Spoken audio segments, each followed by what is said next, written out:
இன்றைக்கி பீன்ஸ் பொரியல் பண்ண போகிறோம். பீன்ஸை பார்த்து பொடிசாக வெட்டி எடுத்துக்கிட்டோம். பார்த்துங்க பாருங்க, பீன்ஸை பொடிசாக வெட்டி எடுத்துக்கிட்டோம். இதேமாதிரி பொடிசாக நல்லா கழுவி சுத்தம் பண்ணி பொடிசாக வெட்டி எடுத்துடுங்க. இது ஒரு கடாயில் கொஞ்சம் எண்ணெய் ஊற்றிக்கணும். தேவையான அளவு வெங்காயம், கடுகு, தாளசம் பண்ணிக்கிறோம். ஓகே, அதை தாளசம் பண்ணிக்கிறோம். நல்லா தாளசமாக இருக்கும். நல்லா பண்ணியாச்சு. அதில் நம்ம பச்சை மிளகாவும் பீன்ஸும் அரிக்கிட்டு அதை போட்டுக்கிறோம்.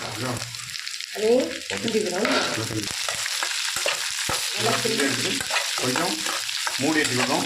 ஓகேவா, தேவையான கொஞ்சம் உப்பு சாப்பிட்டு போட்டுக்கிட்டோம். இவருங்க கொஞ்சம் நல்லா இன்னும் இன்னும் கொஞ்சம் வேக வைக்கணும். போட்டு நல்லா மூடி வச்சுக்கணும். நல்லா வெந்துட்டு பார்த்துருங்க.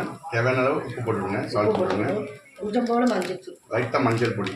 ஓகே, சின்ன சீரகம், பெரிய சீரகம், தேங்காய், வெங்காயம், பச்சை மிளகாய் எல்லாத்தையும் அரைச்சி வச்சுருக்கோம். அந்த மசாலாவை நம்ம உள்ளே போட்டு வெங்காயம் எல்லாம் போட்டு கூரையாக போட்டு அதே நம்ம விட்டு திட்டிடுறோம். திட்டி கொஞ்சம் மூடி வச்சுக்கிற போகிறோம். ஓகேவா, நல்லா டேஸ்ட்டாக அருமையாக இருக்கும் வெந்துட்டு. ஓகேவா, பார்த்துருங்க. இதே நாங்கள் எப்படி பண்ணோம் இதேமாதிரி நீங்களும் பண்ணுங்கள். பண்ணி நீங்களும் சாப்பிடுங்க, குழந்தைகள் கொடுங்க. இந்த வீடியோ சேனல் பார்க்குறவங்க சப்ஸ்கிரைப் பண்ணுங்கள், ஷேர் பண்ணுங்கள். நன்றி, வணக்கம்.